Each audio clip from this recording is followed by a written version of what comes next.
Hey all you beautiful curiosity seekers, welcome to Adventures for the Curious. My name is Mindy and today we're once again exploring Viking culture with 5 little known facts about the Vikings. Before we get started, please don't forget to like, subscribe, and hit that notifications button. It really helps me bring you brand new, fresh content. Vikings in pop culture over the years have been both romanticized and villainized. Our imaginations conjure up images of shield-thumping, axe-wielding berserkers sweeping across the battlefield like a roaring tidal wave. And when the seafaring pirates weren't pillaging, raiding, and looting, we imagine them at home with their families, wearing studded leather clothes, bouncing their blonde-haired, blue-eyed children on their knee, and making love to their beautiful wives. While both of these representations of the Viking way of life are partly true, there is so much more of the old Scandinavian culture to explore. First of all, I want to clarify that when I say Vikings, I'm referring to the Sea Raiders, not the entire Old Norse population. The so-called Vikings were a specific subgroup of the Norse, and they were not referred to as Vikings in their time. So in today's video, even though I say Viking, the practices and beliefs I'm talking about apply to not only the seafaring raiders, but also to the Viking Age Scandinavian population as a whole. And as a side note, many of the illustrations I use for this video depict Vikings wearing horned helmets. In reality, as most of you probably already know, Vikings did not wear horned helmets at all, as they would be unwieldy and awkward in battle. You don't want the horns snagging on tree limbs, and you definitely don't want to give an enemy something to grab onto. Anyway, horned helmets are a modern convention and not based in historical fact. With that said, let's get started. 5. Vikings had proverbs. Vikings had a rich oral history as well as proverbs they passed down through generations. Particularly well loved was the poems of Odin in the Havamal, a book of wisdom. The first 81 stanzas of the Havamal contain Odin's words of wisdom, proverbs that parallel but were not necessarily influenced by other books of wisdom, such as the Book of Proverbs in our Bible. Many of these little poems treat us to a witty sense of humor, and they're also a reflection of the daily life and beliefs of the Old Norse people. There are several I'm sure the seafaring raiders paid particular attention to, such as the ones I'm about to read. And by the way, I'm reading Dr. Jackson Crawford's translation from his book, The Wandering Havamal. I'll put a link to his channel in the description. Havamal 1. At every doorway, before you enter, you should look around.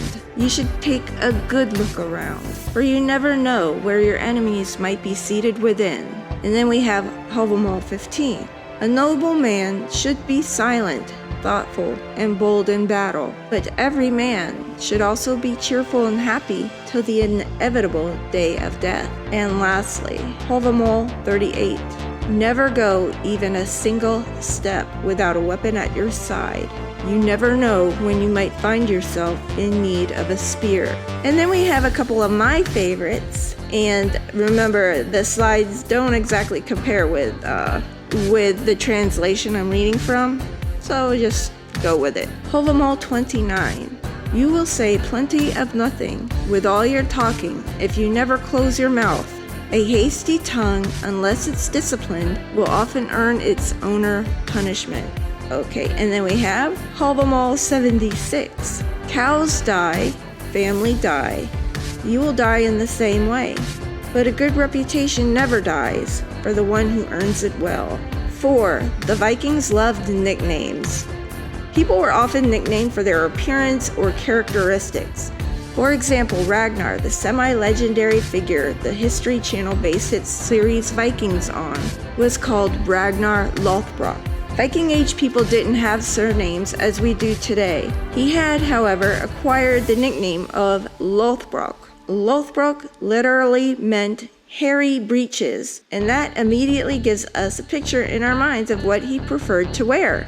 Often, a nickname was based on a negative aspect of personality or appearance, often a physical flaw such as a scar or disability.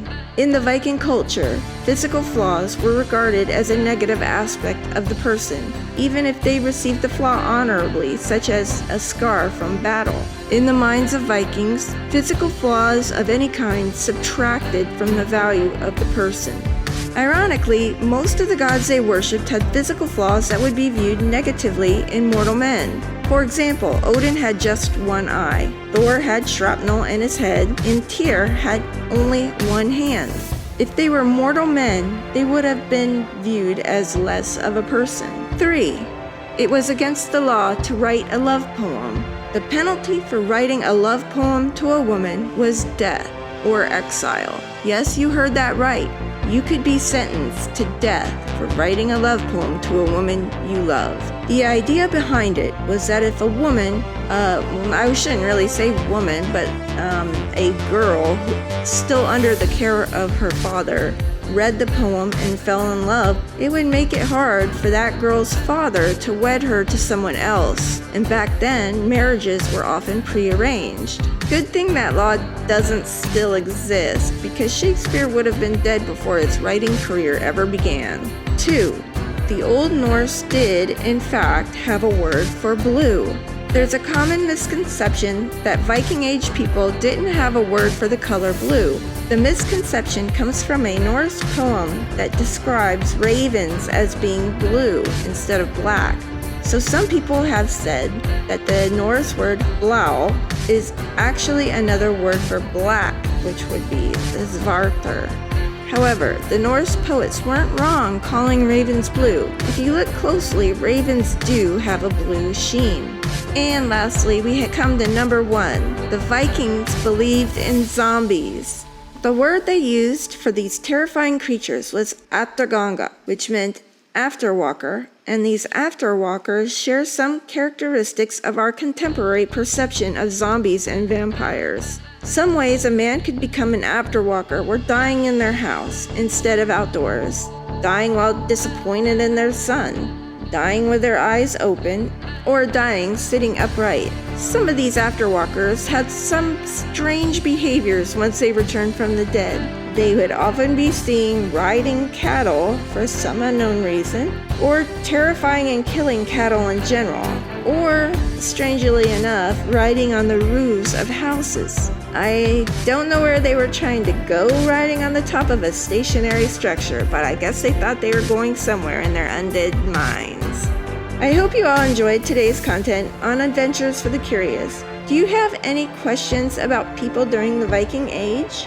Or Vikings themselves? If so, leave a comment below and I'll include those questions and answers on a future video. And don't forget to like and subscribe so I can continue to bring fresh content every week. Remember, be kind to everyone and stay curious.